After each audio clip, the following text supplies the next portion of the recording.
welcome back to my channel. My name is Faith, and for those of you who are new to my channel, you are so very welcome. I'm here today with my friend, a special guest. I'll be introducing her shortly, or I'll let her do the introduction. Just tell you a little bit more about herself. Today I am making a video that I've been looking forward to doing for so long, and I think it will just shed a little bit more insight onto what we as pharmacists experience in community.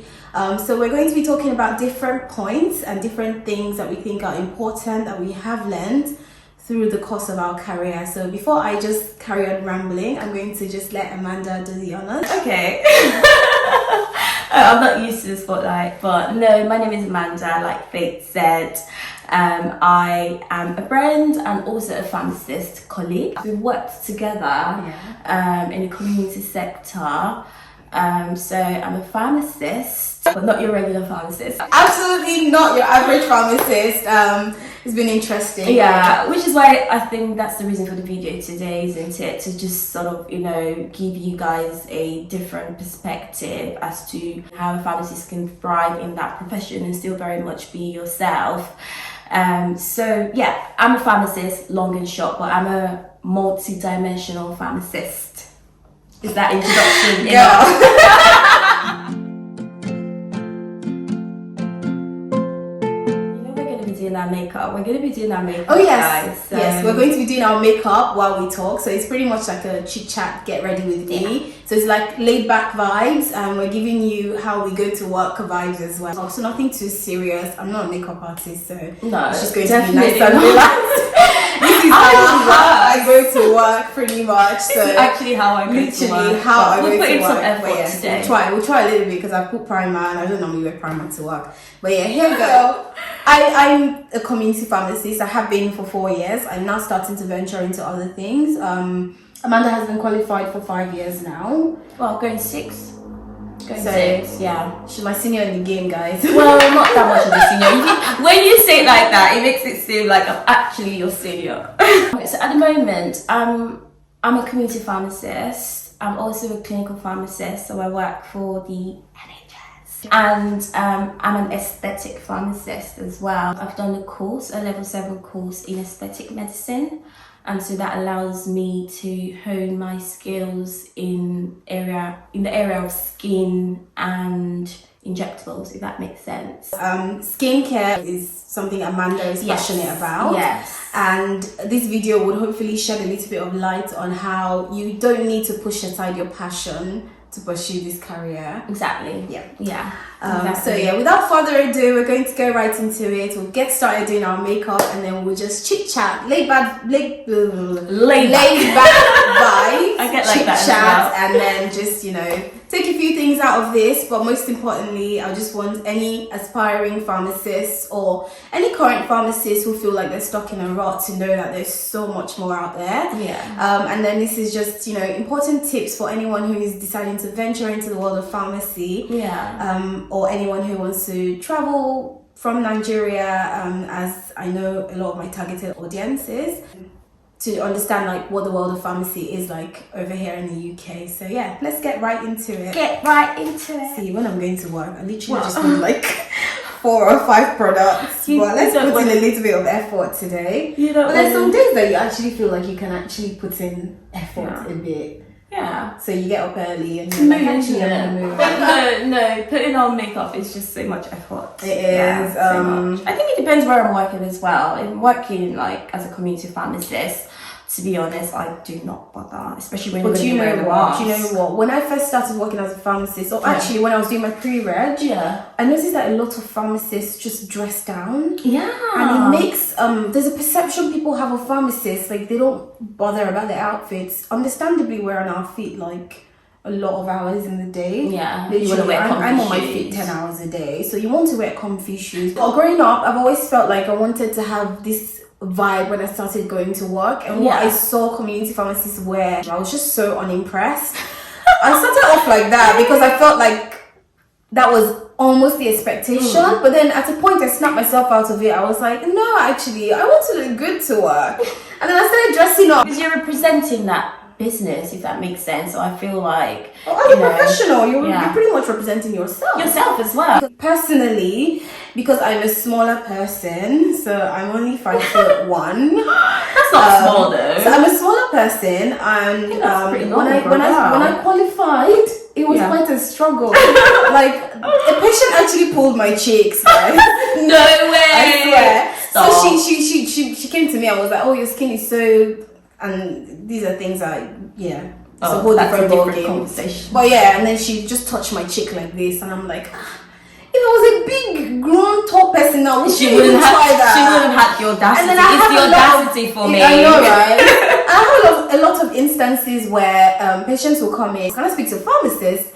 And I walk up to them and they ask me, can I speak to the pharmacist? I said I wanted the pharmacist, and I'm like, okay. Do I not look like the pharmacist? Yeah. Or I have a badge on that says pharmacist clearly. You don't need to ask me. Do you think that that's solely based on the fact that you're a smaller girl, or do you think there's other factors coming to play there? I think that's a big factor, because a patient has actually said to me, "Oh, love, you're so young. How are you here? How are you the pharmacist?" Yeah, the comments that when I used to manage a shop, a pharmacy. The comments that I used to get, oh my god, similar to yours, when people would say, can I speak to the manager? And I'll stand in front of this person and actually introduce myself with my badge, and he'll still ask me, are you really the manager? Exactly. And you don't just know how to react to that though, do you? Exactly. It's quite baffling how someone can reduce you to how young you look. Yeah. That's a little bit of what community pharmacy is like. So the main thing we want to talk about in this video is the most important things we've learned during our few years as community pharmacists / NHS pharmacists, and going into other aspects of the career. So we have 3 points each, but they're pretty much overlapping. So we're just going to make it a conversation. So we made our points separately, but when we talked about it, it was pretty much the same thing, to show you how much shared experiences we as young Black women have when we go into certain careers. So if you can relate, please just leave a like or just leave a comment below. If you're a pharmacist or if you're a healthcare professional and you can relate to anything we're saying, please just let me know. So I think for me, one of the top lessons on my list, and it's so interesting because people tend to put this usually at the end of their list, is know your worth and don't settle for less. Preach! I had to learn this the hard way. Yeah. No, it's interesting. It's interesting because as a pharmacist already you possess skills. So even the amount of responsibility you need to take on. Exactly. And when I mean don't settle, I'm talking about money. Yes, I'm talking about money, and that's my number one lesson. When you get that job offer, they'll ask you what you're expecting, right?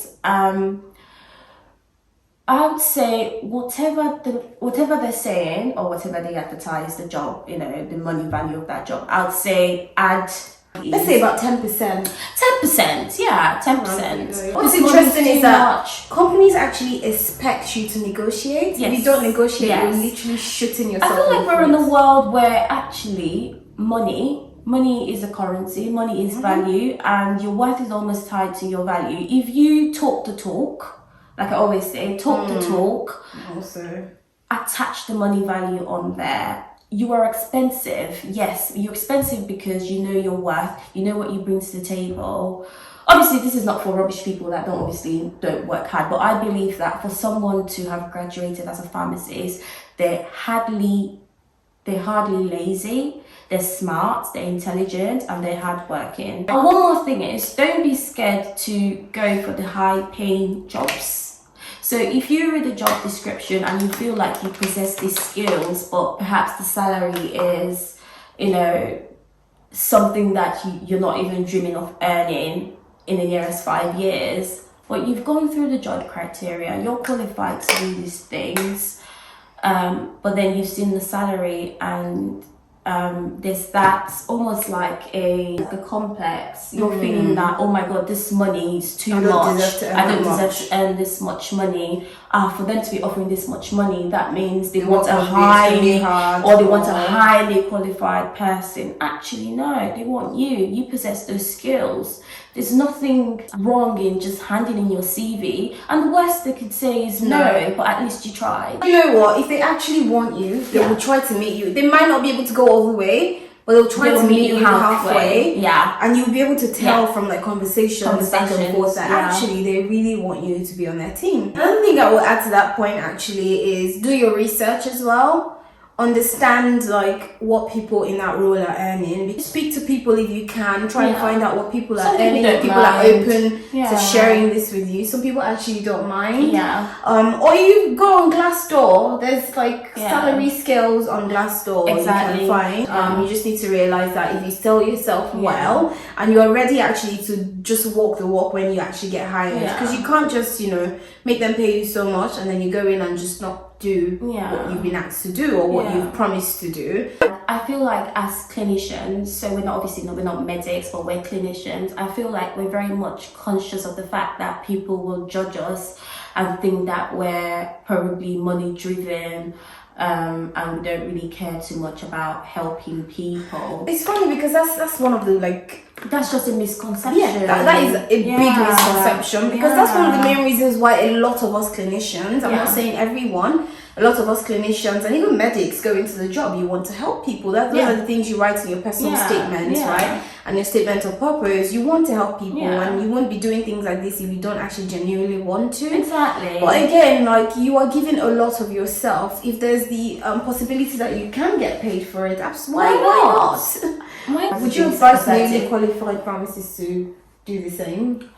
Newly qualified pharmacist, I think that obviously don't just settle for the first job that you find that is paying you slightly above what you earned at pre-registration. Or what you're very excited about earning when you come out. Or maybe you're excited about earning money. No, I'd say scout. If you already have accepted, just make build sure you your portfolio. build your portfolio, make your mark. Just make sure you consistently put in hard work. You want to make sure you have a robust portfolio to take onwards. Don't be in a hurry as a newly qualified pharmacist to jump and go. If you're more than happy to just go and do a half-assed job and go home every day, they don't expect them to pay you. My makeup is pretty much done. I'm just gonna apply this and a bit of a blush, and that's it. Done. We probably look ridiculous doing this on camera, but who cares? Disclaimer: we're not makeup artists, so whatever we're doing here, nobody should just come for us. This is not no.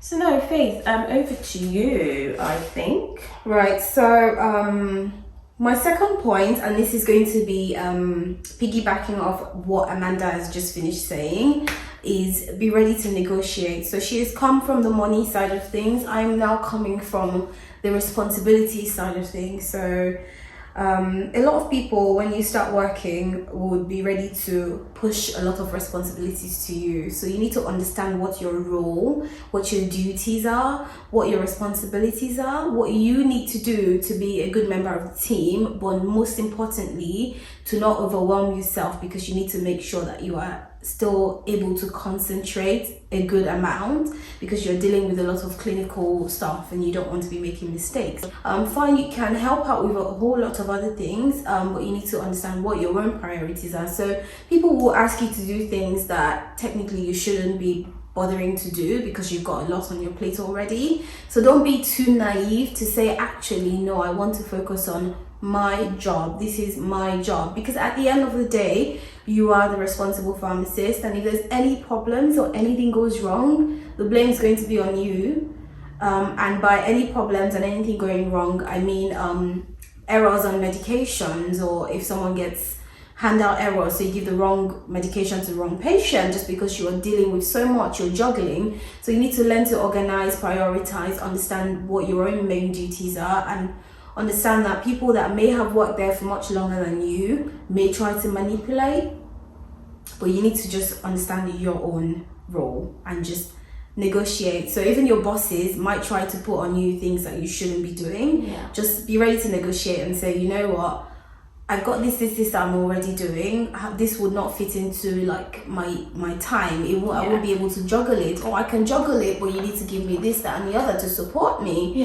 So there's many ways you can negotiate your role as a pharmacist, but just make sure that you are not overwhelmed and overburdened to the point that you're forgetting your tasks. That your task as a clinician needs you to be focused on certain things. So that's pretty much that point. Yeah, I think it just boils down to the fact that people will only treat you how you treat yourself.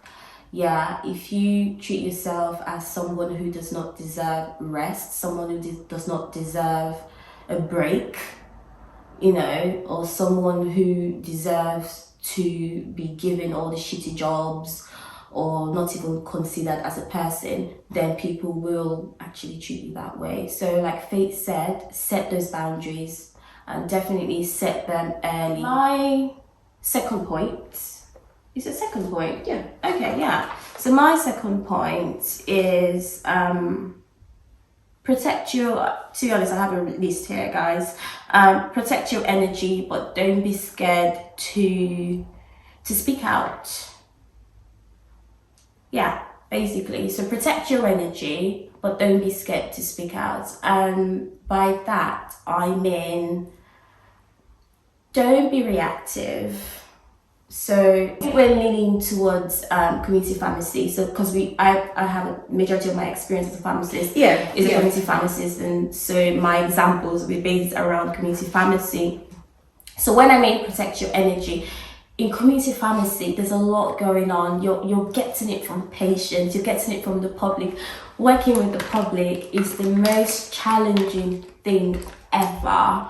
So you're getting it from the public, you're getting it from patients, you're getting it from colleagues as well, you're getting it from your bosses, you're getting it from some GP surgeries actually. So it's coming from different angles, and it's almost like you're tested all the time. And I say this a lot, protect your energy, don't be reactive. Approach things from an objective point of view. And it's hard, it's easier said than done. But I'd say first thing to do in a situation where you feel like, oh my God, this is so much, patients are being abusive, colleagues are not being understanding, there's drama, I'd say remove yourself from the situation. Just give yourself a bit of a mental break, remove yourself from the situation first. Step away from it. Step away from it. And then you don't have to say anything in that moment because you're responsible for your actions at the end of the day. So take yourself out from it, have time to think about it, sit with it before you speak on it or act on it. And then that way you're coming from a more objective perspective or point of view, if that makes sense. Protecting your energy does not mean that you need to avoid having difficult conversations. Protecting your energy means that you're just removing yourself so that you can then approach things in a much more calm and productive manner, but always approach things. So always have that conversation if it needs to be had. Definitely. If you're not happy about something, if you're not happy about the way someone's treating you or someone's approaching things in the workplace, if it makes you uncomfortable, be true to yourself, be authentic. It will need to be addressed because at the end of the day, you're spending a good number of hours at work. You spend more time at work than home, and you don't want to go to an environment that's just hostile and just no. Because what happens is that if you keep brushing things up, people will keep testing you. Testing you to just get to a point where you can't take it anymore, and then it might be too late to speak up, or it might be too late to speak up. Speak to the right people though, that's another thing, isn't it? Speak to the right people. I think in any setting of work, in any work setting, there's HR that you can always go to for advice on how to handle disputes in workplace, because you will work very closely with people, and you would have uncomfortable conversations, different you behaviors. You meet people from different walks of life, and you wonder how like different they approach all these things. Yeah. And if you don't know how to handle it, just go straight to HR or speak to your boss, and your boss will try and figure out how to diffuse the situation for you. But do not ever just not address situation. I think we've had to deal with it a lot as managers particularly, because you need to be extremely careful about the kind of conversations you end up having. That means you need to make sure that you're not very emotive and you're very logical, which means, like Amanda said, step away from it. In the moment, you don't need to react straight away. Just step away from it, because a lot of things can be taken out of context in the moment. You handle it in that moment. Yes, so definitely. That if you want to go in management, this one is for you. It's for you. Leaning on the people around you that have experience. And just have a conversation with them, share what you're going through, and just get different perspective. Definitely. And it just helps you to tackle issues better if you are always make sure that you as a person you are consistently just respectful of people and their boundaries as well. Absolutely. Because unless you do that, then people would not feel obliged to What's that respect your saying? Do unto others what you want to be done to you. Exactly. Yeah, definitely. Exactly. That's that. My final point, actually, I remember it. My final point, actually, and this is for newly qualified, recently qualified young pharmacists. We have a lot of older pharmacists still in the workforce, but then a lot of us are young these days, a whole lot of us. And what this means is that you're going into a work environment where your colleagues, who you're supposed to be leading, are a lot older than you. Welcome to our reality. Your colleagues, guys, who you're supposed to be leading and training, are a lot older than you, and that just puts a whole lot of roadblocks in your way. There's so many things you have to deal with just by virtue of being in that situation. So there are people who would find you disrespectful even when you don't mean to. There are people who would not want to listen to your orders or your requests or your anything, because you are responsible for whatever happens in the pharmacy, right? So there are people who would not want to listen to you just because she's young. Or there are customers or patients who will disrespect you just because you are young. There's so many oppositions you will face because you are younger. Sometimes it might be normal human reaction to, oh, this is a young person, but you need to be quick to just assert yourself. You need to assert yourself, because again, I'm just going to remind you again and again that at the end of the day, the responsibility is on you. Whatever happens is on you, especially in a community pharmacy setting. The responsibility is yours. You are literally in charge of every single thing that happens on the premises. What have you done? Oh no. That respect thing, it's interesting because obviously we have similar experience. We're both Nigerian. Both born and raised in Nigeria for at least 16 years of our lives. So we have it ingrained in us to be respectful, to respect people, to our elders. In Nigeria, like, you have to. Do you know that I actually had a setback because of that? Oh, did you? Because as a Yoruba girl, and if you're Yoruba out there, you probably can relate. Yoruba people don't joke with respect, right? Like, there's so many things that I just like stumbled on, and I'm just like, God, this is the Yoruba in me just stopping me right now. So one instance was my elderly colleague. She's 70.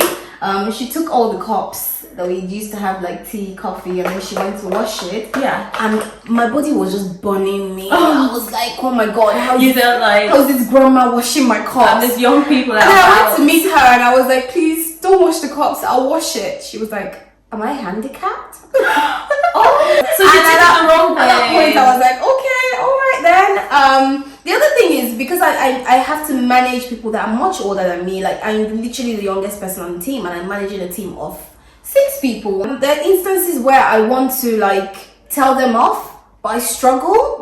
Because again, the Yoruba in me is like, you cannot tell off your elders. Your elders know more than you, and I'm still struggling to just overcome this like limitation, because I can see that it's a limitation in my job at the moment. Find out the respect people. Ooh. Yeah, I'm Okay. currently working on that at the moment because there are really a lot of times that I'm just like, God, this old woman with grey hair. How am I gonna-" I mean, I don't need to shout, but I just need to let her know that she needs to like try and like, you know, retrace her steps and like learn or go and read the SOPs again or something. But sometimes I'm just like, this old woman, how am I going to tell her this? I'm very much different. I think I'm probably that child that was considered disrespectful as a child back in Nigeria. I was very precarious. And this is funny I was because very it's just inquisitive. setting, Yeah, I was very inquisitive. And for the fact that you're older than me, you know, does not mean that I don't deserve to be respected by you. I struggle with the times where you have to have those difficult conversations. Yeah. So because I've grown up thinking adults can do no wrong. You see Yeah. what I mean? Yeah. So it's like, why am I telling someone off? Yeah. When my default thinking is that they're an adult, I can't tell them off. They can't do no wrong. Yeah. But yeah, that's just. I think in a struggle. situations it's like something that, I'm working on. I'm glad I've recognized it, and Yeah. I'm just consciously putting in effort to just overcome it. If you're feeling that, or if you feel like you might feel exactly the same way as Faith, I would say it helps to actually just write down the points that you want to speak to the person about. Probably not approach things in the moment because you might not come across as confident or assertive. Just go back, sleep on it, write down the points that you There are want to different put conversation through. styles as well. Yeah. that you can use to approach it. Don't make it about the person's character, but mainly about what they About did. the work. Yeah. About the work. About what they did. And you can make it a sandwich conversation, you know, give them a compliment, tell them what you need them to improve on. Always start with the good things they've done. Exactly. Give them a compliment, tell them what you want them to improve on, and then just sandwich it again and just say, you know what, I really appreciate your work. Yeah. So that's one of the ways I've been like trying to just overcome that limitation I feel like I have, which I think I'm getting better. Last point is be open to change, basically. And it's so interesting because Faith, we've been talking about this almost every day now for the past weeks. Literally. The world of pharmacy in England, in the UK, not just England, is escalating. It's changing rapidly. You know, the role of a pharmacist is not traditional anymore, if you ask me. This new generation of pharmacists are coming and they're doing things like spreading your wings. Becoming independent prescribers, going into different branches of pharmacy like aesthetic pharmacy, going into PCN pharmacy, CCG pharmacist, hospital, GP surgery. There's so much more that you can do as a pharmacist because already you've studied and you possess skills, a vast amount of skills that can be applied in different walks of life, and you can just channel them in different walks of life, basically. You have the knowledge, be open to change. You need to keep up to date. You need to speak to people, network, know what's happening in the market. There's internet pharmacy now. Honestly, there's roles for pharmacists there. You can sit at home and work from home. Whoever thought that was possible. I know. Yeah, because robots are taking away the jobs. WFH. I feel like a lot of pharmacists that qualified a long time ago were stuck in that community pharmacy or hospital. Very few went into industry, where it was community or behind the counter. And this is why a lot of people have that misconception that pharmacists just behind the counter. Yeah. You're a salesperson. I love that this is your last point because I feel like it was almost like a reiteration of my first point. Yes. Which is one of the main things that I'm trying to like portray on this channel at the moment, is just express. Because I won't lie, I got to a point in my career where I felt like I was stuck. And you were only 4 years into it. Exactly. Experiencing the fact that there's so much else that I could do. I'm just like, do people actually know Especially this? when you're such an ambitious person. Honestly. And pharmacy is an ever-changing business, so you need to keep up with the craft. You need to keep up If we with can the do knowledge. it, you can do it. That's what I'll say. Oh, absolutely. Like we're literally breaking our barriers. Absolutely. I'm not going to say breaking the barriers, but our barriers, because we felt at some point we felt like that was it for us. This is all we can do. Yeah. How do we navigate our way in this small like cocoon that we found ourselves in? Yeah. And then we found that actually we could break out of this and do one. I know that there's not a lot of people that would find pharmacy videos like interesting, but I know that there's not a lot of pharmacy videos out there as well. I have a question for you. Okay. As one of your fans. Cut me off, to be a pharmacist? See, the thing is, I didn't. Okay. So I didn't even know what I wanted to be. As a Nigerian it's child, funny, that's I was interesting. clueless, but my parents drummed it into me. So They asked you to do pharmacy? they did, yeah. Oh, wow. I'm more than happy in my That's good, career, yeah. and it's interesting because I didn't even know that I was going to end up here. Yeah, I because don't you know. seem like you enjoy being a pharmacist. Absolutely so I know love that's it. worked I love well. it. I love it. Everyone's happy. It's been so amazing to have you on my channel. Oh, Look at that. I have a guest. It's been lovely talking for this long. No, I'm having my makeup done. Amanda and I chat just randomly. We talk about a lot. everything. Oh my God, yeah. So we just thought, why not just bring it to the Yeah. channel? Yeah. And I hope that you guys have enjoyed her presence. You've enjoyed this conversation, and I hope you've taken one or two things from it. If you've got any questions for us, please leave them in the comment section, or you can find our social media handles, follow us, or send your questions to us. If you want to know anything about what Amanda is going into in terms of the aesthetic side of things, just shoot her a question and she'll be more than happy to answer it. But yeah, 100%, feel free to just interact. Please don't forget to like, comment and subscribe. And I hope to have Amanda back here some other time. Well, If you want to see some more of her, please let me know. Thank you so much for watching this video, and I will catch you in my next video. Bye. bye.